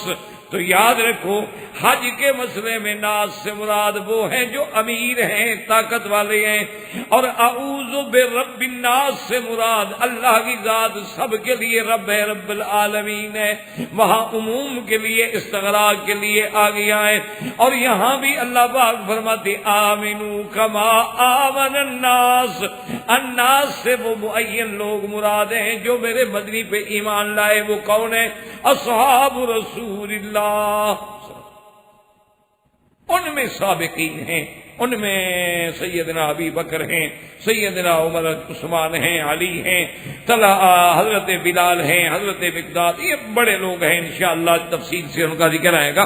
تو اب جب حضور نے فرمایا اللہ کے حکم سے آمنو کما آمن الناس، اور اسی میں اندازہ کر لو آپ اگر یہ منادیل کی فیکٹری لگاتے ہیں، اس میں یہ آپ بناتے ہیں، آپ نمونہ بنا کے سیمپل بنا کے بھیجتے ہیں، دوا بناتے ہیں سیمپل بنا کے بھیجتے ہیں، قلم بناتے ہیں سیمپل بنا کے بھیجتے ہیں کہ یہ دوائی ہے، یہ جناب ڈبہ ہے، یہ جناب فنجان ہے، دیکھو پسند کرو، ایسا بنا کے ہم دیں گے۔ اللہ نے فرمایا میرا مدنی، میرے دین کے، میرے اسلام کے ماڈل یہ صحابہ ہیں، لوگوں کو یہ ماڈل پیش کرو۔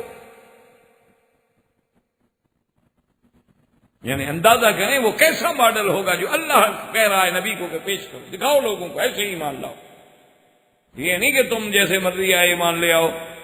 ہر کسی کا اپنا ایمان ہو، ہر کسی کی اپنی تقریر ہو، ہر کسی نہ آمنو کما آمن الناس، اس طرح جس طرح صحابہ۔ اب دیکھیں کہ سب سے پہلی گالی کس نے دی؟ کافروں نے، مشرکوں نے۔ قالوا انؤمن کما آمن السفہاء، انہوں نے کہا حضور ہم ایمان لے آئے جیسے یہ پاگل، یہ بیوقوف۔ سب سے پہلی گالی دینے والے صحابہ کو کون ہے؟ کافر، مشرک۔ اسی سے اندازہ کر لیں کہ صحابہ کو گالی کون دیتا، ابتدا کہاں سے ہو رہا۔ اللہ کے قرآن کو کھول کے پڑھیں، تعصب میں نہ جائیں۔ اللہ کے نبی نے فرمایا ایمان لے آؤ جس طرح یہ لوگ ایمان لے آئے۔ اس وقت لوگ کون تھے آپ بتا دیں؟ انڈیا کے لوگ تھے، پاکستان کے لوگ تھے، یہاں سے ہم نے بھیجا تھا، کوئی عرب تھے، کوئی عجم تھے، وہ لوگ تھے نا صحابہ جو چند 40 آدمی تو کل مسلمان تھا، وہاں کوئی 4 لاکھ تو نہیں تھا نا، ہمیں پتہ نہ لگے کہ یہ تھا یا یہ تھا۔ یعنی ابتدا میں ہجرت کے زمانے تک کل 43 تو مسلمان ہے، زیادہ سے زیادہ 80 ہو گیا، کل اتنی سی عدد ہے تھوڑا سا، یعنی انگلیوں پہ گنے جاتے ہیں۔ تو اب سب سے پہلی گالی دینے والے جو ہیں مشرکین مکہ ہیں اور کفار مکہ ہیں اور روسائے مکہ ہیں، انہوں نے کہا میرے اللہ کے نبی انؤمن، ہم ایمان لے ایسے کما آمن السفہاء، یہ جیسے بے وقوف ایمان لائے۔ ان نے کیا دیکھ کے آپ کو اپنا قائد مان لیا، اپنا لیڈر مان لیا، نبی مان لیا؟ نہ دولت ہے، نہ پیسہ ہے، نہ فوج ہے، نہ قوت ہے، نہ طاقت ہے۔ یہ کوئی عقل کی بات ہے کہ ایسے آدمی کو اپنا بڑا مان لیا جائے جس کے اپنے گھر میں پیدا ہونے کے وقت اندھیرا ہو، جس کی اپنی کفالت کرنے کے لیے باپ فوت ہو چکا ہو، ماں فوت ہو چکی ہو، پہلے دادے نے کفالت کی ہو، اب چچے کی کفالت میں ہو، اور یہ لوگ ہماری ریاست کو، سرداری کو چھوڑ کے آپ کو سردار مان لیں؟ یہ کوئی عقل کی بات ہے؟ بس کیونکہ عقل والا وہ ہوتا ہے جو دولت کو دیکھ کے ایمان لے آئے، عقل والا وہ ہوتا ہے جو طاقت کو دیکھے اس پارٹی کے ساتھ جائے۔ اب دیکھیں سب سے پہلی گالی، اور اس کا جواب کس نے دیا ہے؟ اس پہ بھی اللہ کے قرآن کو جب موقع ملے گھر میں بیٹھ کے ترجمہ کھول کے دیکھ لینا کہ سب صحابہ کو گالی ملی تو جواب اللہ نے دیا ہے کہ الا انہم ہم الصفہاء ولکن لا یعلمون۔ اللہ نے فرمایا میرا مدنی خبردار ان کو کہہ دو کہ تم پاگل ہو، تم بے وقوف ہو، لیکن تم سمجھ نہیں رہے۔ صحابہ کو صفحہ کہتے ہو، صفی تو تم ہو، ہے یہ گنبد کی صدا، جیسی کہو ویسی سنو۔ تو اللہ کے نبی کے صحابہ پر جب یعنی سب سے پہلا لفظ کہا گیا تو جواب میرے اللہ نے دیا۔ لیکن یہ جو بغض ہے یہ کفر و اسلام کی وجہ سے ہے، یہ الگ جنگ ہے صحابہ کے ساتھ۔ اسی لیے صحابہ پہ ظلم و ستم کے پہاڑ توڑے گئے، صحابہ کے گلے میں اللہ معاف کرے رسے ڈالے گئے، صحابہ کو پھانسیوں پہ لٹکایا گیا، صحابہ کو انگاروں پہ لٹایا گیا۔ لیکن یہ کیا تھا کہ مشرک ہیں اور آگے توحید ہے، احد احد کا نعرہ ہے۔ اور اسی طرح صحابہ سے سب سے پہلی نفرت کرنے والے کون ہیں؟ کافر۔ حضور صلی اللہ علیہ وسلم کی خدمت میں آئے، انہوں نے کہا کہ یا رسول اللہ صلی اللہ علیہ وسلم، ہم آپ کے پاس آنا چاہتے ہیں اور آپ کی باتیں سننا چاہتے ہیں، لیکن یہ بڑا مشکل ہے کہ اب ایک ہی مجلس میں آپ تو فرق نہیں فرماتے ہیں، ہم آئیں اور ادھر بلال بیٹھا ہو اور صہیب بیٹھا ہو اور خباب بیٹھا ہو، اور یہ لوگ جو ہمارے کل غلام تھے، ہمارے خریدے ہوئے تھے، اور جن کے کپڑے جو ہیں پھٹے ہوئے ہیں، بوریاں سگی کے باندھی ہوئی ہیں، اور جن کے پسینوں سے بالکل بدبوئیں اٹھ رہی ہیں، ان کے ساتھ ہم کیسے بیٹھ سکتے ہیں؟ آپ مہربانی کر کے ایسا فرما دے چلو کہ ان کے لیے ایک الگ وقت رکھ لیں، ہمارے لیے ایک الگ وقت رکھ لیں۔ حضور صلی اللہ علیہ وسلم کے دل مبارک میں بھی خیال آیا کہ شاید کافر مسلمان ہو جائیں، ان کو ٹائم دینا چاہیے۔ دیکھو نا، یہ اب ایک آدمی، حالانکہ یہ کوئی غیر معقول بات بھی نہیں، دیکھو نا، اب آپ آئیں میرے پاس، آپ کہیں کہ مکی صاحب ہم نے آپ سے بات کرنی ہے لیکن علیحدگی، تو میرا اخلاقی فرض ہے، اب میں یہ کہوں نہیں جی نہیں ابھی کہو، بات ہے یہ ٹھیک ہے جی، میں کہوں گا جی آپ آ جائیں، آپ فلاں وقت آ جائیں، آپ میرے گھر آ جائیں، یا آپ حرم میں آ جائیں، ہم ذرا دور بیٹھ جائیں گے، علیحدگی میں بات کر لیں گے۔ حالانکہ یہ کرنا یا کہنا کوئی ایسی بات نہیں تھی، حضور کے صرف دل میں خیال آیا، ابھی آپ نے حکم نہیں دیا، صرف دل میں خیال آیا کہ اگر میں اپنی مجلس میں کچھ ایسا انتظام کر دوں، ہو سکتا ہے کہ یہ کافر مسلمان ہو جائیں۔ اور اسی طرح کا ایک واقعہ اور بھی قرآن میں موجود ہے کہ ایک دن حضور صلی اللہ علیہ وسلم بیٹھے ہوئے ہیں اور ساتھ بڑے بڑے صنادید، بڑے بڑے رؤسائے کفار قریش بیٹھے ہوئے ہیں، اور حضور پاک ان سے بات کر رہے ہیں، اور اتنی دیر میں ایک صحابی ہے نابینا، وہ لاٹھی پکڑے آتے ہیں، کہتے ہیں علمنی یا رسول اللہ، علمنی یا رسول اللہ، حضور مجھے آیت قرآن کی پڑھا دیں، حضور مجھے یہ مسئلہ بتا دیں۔ حضور کی بات ناگوار گزری کہ میں بات کر رہا ہوں، میں مشغول ہوں، اور پھر یہ ہو سکتا ہے کہ ان میں سے کوئی ایک بھی مسلمان ہو جائے تو اسلام کا رستہ کھل جائے گا، اور یہ تو میرا صحابی ہے، پکا مسلمان ہے، اس کو اگر 2 دن بعد بھی مسئلہ بتا دیں تو کیا ہو جائے گا؟ تو تھوڑا سا حضور نے اعراض کیا، صرف اللہ نے قرآن نازل کر دیا۔ یعنی آپ اندازہ کریں کہ صحابہ سے اعراض، اگر مشرکین نے گالی دی تو اللہ نے جواب دے دیا، اور اب یہاں نہیں، حالانکہ اعراض ہے، اعراض بھی یہ اللہ کے لیے ہو رہا ہے کہ کسی طرح کافر مسلمان ہو جائے، اعراض کسی ذاتی معاملے میں نہیں ہو رہا، بات کو سمجھیں۔ یعنی اللہ کے نبی جو تھوڑا سا اعراض کر رہے ہیں وہ بھی تو اللہ کے لیے، اللہ کی توحید کے لیے، اللہ کے دین کے لیے، کسی ذاتی منفعت کے لیے نہیں۔ لیکن اللہ کے ہاں صحابہ کا اتنا بڑا مقام ہے کہ جبریل آ گیا کہ عبس وتولی ان جاءہ الاعمی وما يدریک لعلہ یزکا او یذکر فتنفعہ الذکریٰ اما من استغنی فانت له تصدی وما عليك ألا يزكى وأما من جاءك يسعى فهو يخشى فأنت عنه تلهى۔ یعنی اللہ نے سورت عبسہ نازل کر دی کہ میرے نبی آپ نے تیوری چڑھائی، آپ نے اعراض کیا صحابی سے، وہ تو غلام ہے حضور کا، لیکن اللہ فرماتے ہیں نا ان کا مقام اب اتنا اونچا ہو گیا ہے کہ ان سے میں اپنے نبی کی بے رخی بھی برداشت نہیں کرتا۔ یہ جائے کہ ایک عام مسلمان صحابہ سے بے رخی کرے، اللہ کا نبی، حالانکہ وہ بے رخی اللہ کے لیے ہے، اللہ کی توحید کے، اللہ نے فرمایا کوئی نہیں، یہ جو آ رہا ہے یہ تو پکا ہے، سچا مخلص ہے اور دین سیکھنا چاہتا ہے، ان کا کیا ہے مسلمان ہوں یا نہ ہوں، آپ نے کیوں تیوری چڑھائی؟ اور ساتھ یہ بھی بتا دیا اعمیٰ، تو حالانکہ مقام تو مدح کا تھا، اللہ نے اس کو اندھا کیوں کہا؟ مانا تھا کہ حضور پہ اور بات ذرا سخت گزرے کہ وہ نابینا بھی ہے بیچارہ، معذور بھی ہے، تو معذور زیادہ آپ کی توجہ کا مستحق تھا، ورنہ کسی کو اندھا کہو یا تو اندھا ہے۔ اب بھی آپ بچے سے ناراض ہونا، اس کے ہاتھ سے کوئی پانی چھانی گر جائے تو فوراً ماں باپ کہتے ہیں یا تو اندھا ہے،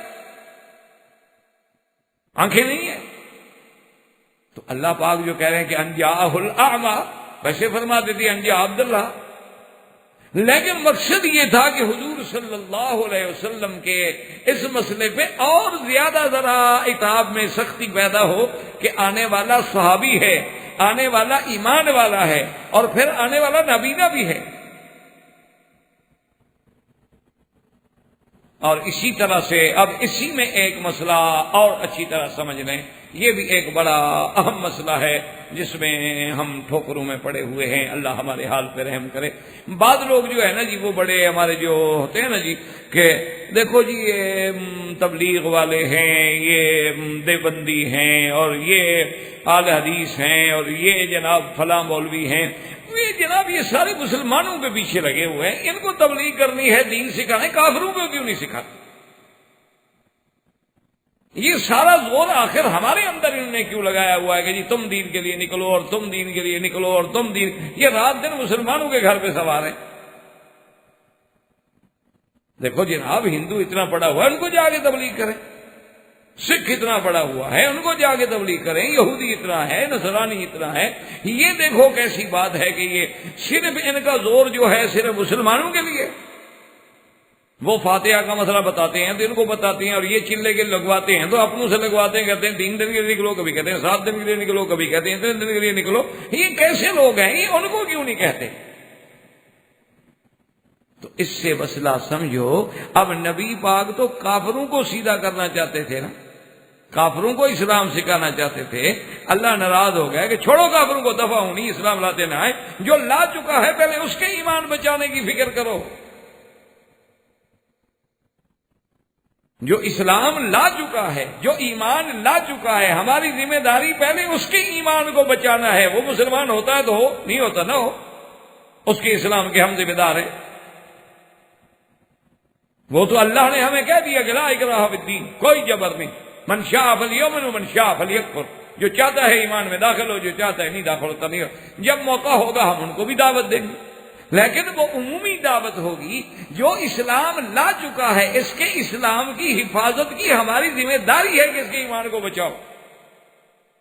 اسی لیے علماء مدرسے بناتے ہیں۔ ہم مدرسہ بنانے کے بعد یہ تو نہیں کہ ہندو کے بچے کو لے آئیں گے کہ آؤ قرآن شریف پڑھو۔ کوئی آدمی مدرسے کے علاوہ فتوے کا دفتر کھول دیتا ہے، کوئی تبلیغ کا دفتر کھول دیتا ہے، کوئی تحریر کا کھول دیتا ہے، کوئی درس قرآن کے نام پہ، کہ جو لوگ اسلام لا چکے ہیں ان کے ایمان کی حفاظت زیادہ ضروری ہے۔ اچھا، اس کو بعد لوگ پھر یوں کہتے ہیں کہ دیکھو جی اب ڈاکٹر صاحب بیٹھے ہیں، 4-5 ڈاکٹر بیٹھے تھے، یعنی باقاعدہ ایک مجمع ہے تخصصات طبیہ کا، ایک نزلے کا مریض آ جائے اور ایک مریض آ جائے ہارٹ کا، تو کس کا علاج زیادہ ضروری ہے؟ تو ہر آدمی کہے گا جو ہارٹ والے کا فکر کرو، نزلے والے تو نہیں مرتا نا اتنا جلدی، نزلے والے کا تو 2 دن 4 دن میں بھی علاج ہو جائے گا، ہارٹ والے کا تو جھٹکے کی بات ہے نا، گئے تو گئے، بھی ہمارے اللہ ہو گئے، وہ زیادہ ضروری ہے۔ تو کہتے ہیں جی کفر زیادہ ضروری تھا علاج کے لیے۔ اللہ نے فرمایا پہلے یہ دیکھو، علاج کرانا بھی چاہتا ہے، ایک آدمی ہارٹ کا مریض ہے لیکن علاج نہیں کرانا چاہتا، تو ڈاکٹر کیا کرے؟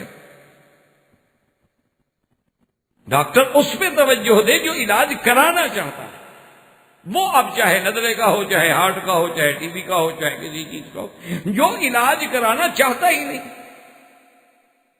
تو اس کو پکڑ کے آپ انجیکشن لگائیں گے اور بے ہوش کر کے لائیں گے۔ آپ کہیں گے ٹھیک ہے جی آپ نہیں چاہتے تو کہیں اور چلے جائیں، آپ کی مرضی ہے۔ اگر آپ کا میرے اوپر اعتماد ہی نہیں، مجھے آپ ڈاکٹر ہی نہیں مانتے، آپ کو میرے نسخے پہ، میری تحقیق پہ، میری تفتیش پہ، میری انویسٹیگیشن پہ کوئی یقین ہی نہیں ہے، تو آپ کہیں اور چلے جائیں، کوئی بات نہیں، مجھے تو کوئی اعتراض نہیں، میں نے تو علاج کرنا ہے۔ اس لیے ہمیشہ یاد رکھیں کہ ایک بات تو یہ سمجھ لیں کہ اب دیکھیں، ایک یہ حکم آیا اور دوسرا اللہ نے کتنی بڑی فرمایا واصبر نفسك مع الذين يدعون ربهم بالغداة والعشي يريدون وجهه ولا تعد عيناك عنهم تريد زينة الحياة الدنيا ولا تطع من أغفلنا قلبه عن ذكرنا واتبع هواه وكان أمره فرطا۔ میرا مدنی آپ ان لوگوں کے ساتھ رہیں جن کی زبان پہ صبح شام میرا ذکر ہے، چھوڑیں ان کو، آتے ہیں آئے، نہیں آتے نہ آئے۔ اور تیسرے مقام پہ فرمایا وَلَا تَطْرُدِ الَّذِينَ يَدْعُونَ رَبَّهُمْ بِالْغَدَاةِ وَالْعَشِيِّ يُرِيدُونَ وَجْهَهُ۔ میرا مدنی ان کو کبھی نہ ہٹانا اپنی مجلس سے، ان کو کبھی نہ دھتکاریں، ان کو کبھی دور نہ کریں، جو صبح و شام اللہ کو، اللہ کی رضا کے لیے پکارتے ہیں، بہت زیادہ حقدار ہیں آپ کی مجلس۔ تو اب دیکھیں کہ سب سے پہلے یعنی تاریخ اسلام میں اصحاب رسول کو گالی دینے والے کون ہیں؟ کافر اور مشرک، اور ان کا جواب دینے والے کون ہیں؟ اللہ کی طرف۔ اور گالی کو چھوڑیں، تھوڑا سا اعراض بھی اللہ کو قبول نہیں۔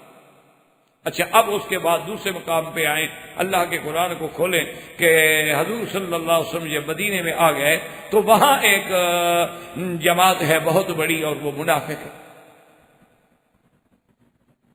اور اس منافقوں کو بھی سمجھ لیں، ایک منافق اعتقادی ہوتا ہے، ایک منافق عملی ہوتا ہے، یاد رکھے بات کو، اس میں بھی ہمیں بڑا دھوکا لگتا ہے۔ ایک تو منافق وہ تھے جو حضور کے زمانے میں تھے، جن کا ذکر اللہ کے قرآن میں موجود ہے، ان المنافقین فی الدرک الاسفل من النار، اور پوری سورۃ المنافقون موجود ہے کہ اذا جاءک المنافقون قالوا نشہد انک، قالوا نشهد إنك لرسول الله والله يعلم إنك لرسوله والله يشهد إن المنافقين لكاذبون. یہ وہ منافق، یہ اعتقادی منافق ہے کہ جو آ کے کہتی ہیں کہ ہم گواہی دیتے ہیں آپ اللہ کے رسول ہیں. اللہ نے فرمایا آپ تو میرے رسول ہیں لیکن میں گواہی دیتا ہوں یہ جھوٹ بول رہے ہیں، یہ جھوٹے. انہی کے بارے میں اللہ نے فرمایا اذا لقوا الذین آمنوا قالوا آمنا وَإِذَا خَلَوْا إِلَىٰ شَيَاطِينِهِمْ قَالُوا إِنَّا مَعَكُمْ إِنَّمَا نَحْنُ مُسْتَهْزِئُونَ. یہ وہ بدبخت ہیں جب مومن ملتے ہیں کہتے ہیں ہم تو مسلمان پکے مومن، اور جب علیحدہ ہوتے ہیں کہتے ہیں ہم تو مذاق کر رہے ہیں، مسلمانوں کو دھوکہ دے رہے ہیں، ہم تو تمہارے ساتھ ہیں. یہ منافق ہے اعتقادی، یاد رکھ لو یہ اعتقادی منافق ہے، یہ تو کافروں سے بھی بدتر ہے. اور اسی لیے اللہ نے فرمایا کہ اس کو تو ہم ایسا عذاب دیں گے کہ جہنم کے سب سے نچلے طبقے میں ڈالیں. ایک ہوتا ہے عملی منافق، یاد رکھو یہ اعتقادی منافق کے بارے میں اب ہم آپ کچھ نہیں کہہ سکتے کیونکہ یہ علم ہے اللہ کے ہاتھ میں. وہ تو اللہ نے اپنے نبی کو بتلا دیا تھا کہ یہ منافق ہے، ہمیں کیا پتا. تو لہذا ہم کسی بندے کو بایمانے میں منافق نہیں کہیں گے جیسے حضور کے زمانے میں منافق تھا اعتقادی. اب منافق ہوتا ہے عملی. عملی کا کیا معنی کہ نام تو مسلمانوں کا ہے لیکن کام منافقوں والے ہیں. تو یہ عملاً تو منافق ہے لیکن یہ عقیدے کا منافق نہیں. اللہ رسول کو تو مانتا ہے، اس میں تو اس کے کوئی دو باتیں ہیں ہی نہیں. صرف بات یہ ہے کہ منافقوں کی جو عادت تھی کہ منافقین کی عادت ہے کہ ان المنافقین یخادعون اللہ وهو خادعهم واذا قاموا الى الصلاة قاموا كسالى يراءون الناس ولا يذكرون اللہ الا قلیلا. اللہ کا ذکر نہیں کرتے مگر تھوڑا. اذا قاموا الى الصلاة قاموا كسالى، نماز کے لیے اٹھیں گے تو مر مر کے ایسے جیسے کوئی اللہ معاف کرے اس کو کوئی بخار 104 پہ چڑھا ہوا ہو کہ کوئی نماز کے لیے کہے گا وہ رضائی کھینچیں گے، وہ پھر رضائی کھینچ لے گا. وہ کہیں گے جی وقت قریب ہو گیا کہ سونے دو جی، اب وہ بڑا ڈسٹرب کرتے ہو یار ہر وقت، کیا ہے کہ چلو اٹھ کے پڑھ لیں گے. تو یہ علامات جو ہیں یہ منافقوں کی علامات. اور اسی طرح جیسے کہ حضور نے فرمایا کہ منافق کی نشانیاں جو ہیں کیا ہے، اذا حدث کذب، بات کرے جھوٹی. اذا اؤتمن خان، کوئی امانت رکھو تو خیانت کرے. اچھا اس کا معنی یہ نہیں ہوتا کہ امانت رکھو خیانت کو، پیسے ہی رکھو، سونے ہی رکھو، چاندی رکھو. امانت کا معنی ہوتا ہے کوئی بات آپ نے بتائی ہے وہ بات بھی امانت ہے، یہ بات کسی سے نہیں کہنی، بس نہیں کہ اگر کہہ دی ہے تو خیانت کی ہے. المجالس بالامانہ. اچھا فرمایا اذا وعد اخلف، جب وعدہ کرے تو جھوٹا. اور جی میرا پکا وعدہ ہے میں کل آج اس طرح کہہ دیا کریں گے انشاءاللہ کوشش کروں گا. وعدہ کر کے کیوں بلا وجہ اپنے آپ کو گناہ گار کرتے ہیں؟ آپ کہیں جی ٹھیک ہے میں کوشش کروں، باقی میرا وعدہ نہیں ہے، میں کوشش کروں گا ہر ممکن انشاءاللہ کہ آ جاؤں. تو اس میں آپ گناہ گار نہیں ہوں گے. لیکن جب آپ نے کہا کہ نہیں میرا وعدہ ہے، مطلب بلکہ بعد روایات میں تو آتا ہے کہ ایک دفعہ حضور ایک مقام پہ آتے ہیں کہ ایک دن سے بھی زیادہ کھڑے رہے. تو جب وہ آدمی آئے حیران ہو گیا، اس نے کہا حضور آپ کھڑے. ہم نے کہا آپ نے کہا کہ آپ ٹھہرے میں آتا ہوں. تو میں نے کہا ٹھیک ہے میں ٹھہرتا ہوں. تو پھر میں تو کھڑا ہوں. میں نے کہا حضور میں تو بھول گیا. ہم نے کہا تم بھول جاؤ لیکن میں جب زبان سے کہہ دیا کہ کھڑا ہوں مجھے تو کھڑا ہونا ہے. تو بہرحال یہ ہے کہ یہ علامات نفاق جو ہیں یہ عملی منافق ہے. اعتقادی منافق الگ ہے، عملی منافق الگ ہے. یعنی اعتقادی منافق تو ہمیشہ جہنم میں رہے گا نا، یہ عملی منافق تو گناہ گار ہے بیچارہ، کافر تو نہیں نا. اللہ تبارک و تعالیٰ چاہے تو معاف فرما دے اور اللہ چاہے تو اس کے گناہوں کے مطابق سزا دینے کے بعد اس کو معاف کر دے. تو اس کو بھی آپس میں نہ ملائیں. تو اب حضور جب مدینہ منورہ میں گئے تو وہاں منافقین کی ایک جماعت تھی اور جن کا سب جو بڑا تھا وہ عبداللہ ابن ابی. ایک دفعہ وہ جنگ میں غزوے میں حضور صلی اللہ علیہ وسلم کے ساتھ آئے، کیونکہ وہ بظاہر تو مسلمان ہیں، بظاہر تو ان کے اندر ایمان ہے، غزوات میں ساتھ ہیں، صبر میں ساتھ ہیں، حضر میں ساتھ ہیں. جب بعض سفر میں واپس ہو رہے تھے تو صحابہ کا طریقہ یہ تھا کہ جب کہیں قیام ہوتا تھا تو وہاں کچا کنواں کھود لیا جاتا تھا کہ پانی کا کیا انتظام کریں، کہ اس زمانے میں اور کوئی علاج نہیں تھا، تو کھدائی کر کے دیکھ لیتے تھے، پانی نکل آیا میٹھا تو الحمدللہ، نہیں تو کوئی اور جگہ دیکھا، پھر اور جگہ دیکھا۔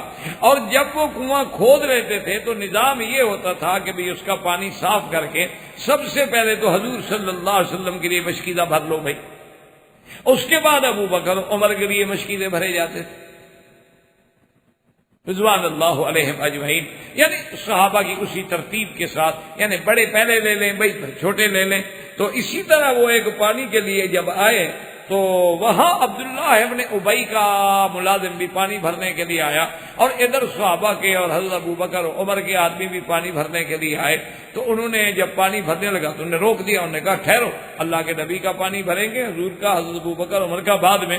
تو اس نے یہ بات جو تھی جا کے عبداللہ ابن ابی کو بڑھا چڑھا کے بتائی کہ دیکھیں جی، آپ تو ہمیں ابو بکر و عمر کے غلام بھی ڈانٹتے ہیں، حالانکہ ہم نے ان لوگوں کو مدینے میں پناہ دی، ہم نے ان لوگوں کو اپنے آنکھوں پہ بٹھایا، ہم نے ان کو اپنا سہارا بنایا، اور آج ہی ہمیں ڈانٹتے۔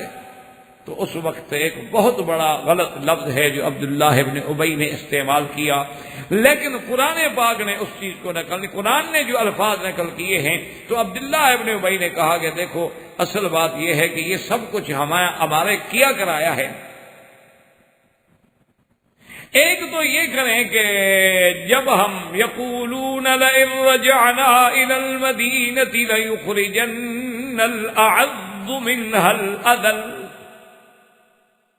اس نے کہا کہ اچھا جب ہم واپس جائیں گے نا مدینے، تو یہاں عزیز کا معنی ہے قوت والے، ذلیل کا معنی ہے کمزور، یہ ہمارے معنی میں استعمال نہیں ہوتا جیسے ہم کہتے ہیں بڑا ذلیل ہے، ہم تو غلط معنوں میں لیتے ہیں نا کہ یعنی خراب آدمی ہے، تو عربی میں کہتے ہیں ضعیف آدمی، کمزور ہے تو یہ دلیل ہے۔ تو اسی لیے اللہ کہتا ہے ذللناہا، کہ ہم نے کیسے جانوروں کو تمہارے آگے عاجز اور ضعیف کمزور کر دیا ہے کہ تم جب چاہتے ہو سوار ہو جاتے ہو۔ ذلولا، تو ان نے کہا کہ لَيُخْرِجَنَّ الْأَعَزُّ مِنْهَا الْأَذَلَّ، کہ ہم جب مدینے میں جائیں نا تو ایسا کرتے ہیں کہ ہم جو قوت والے ہیں، طاقت والے ہیں، ہم ان کمزوروں کو نکال دیتے ہیں۔ اور دوسری بات یہ ہے کہ آج کے بعد ایک فیصلہ کر دو کہ هم الذين يقولون لا تنفقوا على من عند رسول الله حتى ينفضوا ولله خزائن السماوات والأرض ولكن المنافقين لا يفقهون۔ یہ جو آپ ہر وقت مدد کر رہے ہیں، باغ دے رہے ہیں، کھجوریں دے رہے ہیں، جائیدادیں دے رہے ہیں، گھر دے رہے ہیں، آج کے بعد ختم کرو، بالکل ان پر کوئی ایک پیسہ بھی خرچ نہ کرو۔ یہ تو سارے وہ حاجر تھے، مکے کے سرداروں نے ان کو مار مار کے وہاں سے نکال دیا، آپ نے ان کو پناہ دے گی۔ ان نے کہا کہ چلو ہمیں ٹھکانہ مل گیا، کھانا مل گیا، روٹی مل گئی، نبی کے ساتھ لگے ہوئے ہیں، جب ہم یہ چندہ بندہ بند کر دیں گے سارے بھاگ جائیں گے، یہ سارے خود بخود اللہ کے نبی کو چھوڑ دیں۔ اسی لیے آپ دیکھتے ہیں نا جی کہ آپ ذرا ٹھنڈے دل سے، یعنی کسی پہ اعتراض مقصود نہیں ہے، آپ اپنے علاقے میں ذرا محلوں پہ نظر دوڑائیں کہ آپ کے محلے میں اگر کوئی دین کا مدرسہ ہو نا، اس میں آپ نے اپنے علاقے کے کسی سرمایہ دار کو پیسے لگاتے ہوئے نہیں دیکھا ہوگا۔ آپ کے علاقے کا کوئی بڑا سرمایہ دار یہ تو کر سکتا ہے کہ میڈیکل کالج بنا لے اور پھر اس پر اس کو فیسیں اچھی ملیں گی، ڈونیشن ٹھیک ٹھاک مل جائے گا، وہ تو ہو سکتا ہے، وہ تو کاروبار ہے، وہ تو بزنس ہے، لیکن وہ کسی دینی ادارے میں پیسہ نہیں لگے۔ ان کے دماغ میں بھی یہ ہوتا ہے کہ یہ جو مسجدوں میں اور مدرسوں میں یہ ہے نا بخاری شریف اور مسلم شریف اور یہ مشکات شریف اور حدیث شریف اور فقہ شریف پڑھنے والے لوگ، یہ مولوی ہیں، روٹیوں پہ پڑے ہوئے ہیں، ان کو نہیں دو گے خود بخود چھوڑ کے بھاگ جائیں گے۔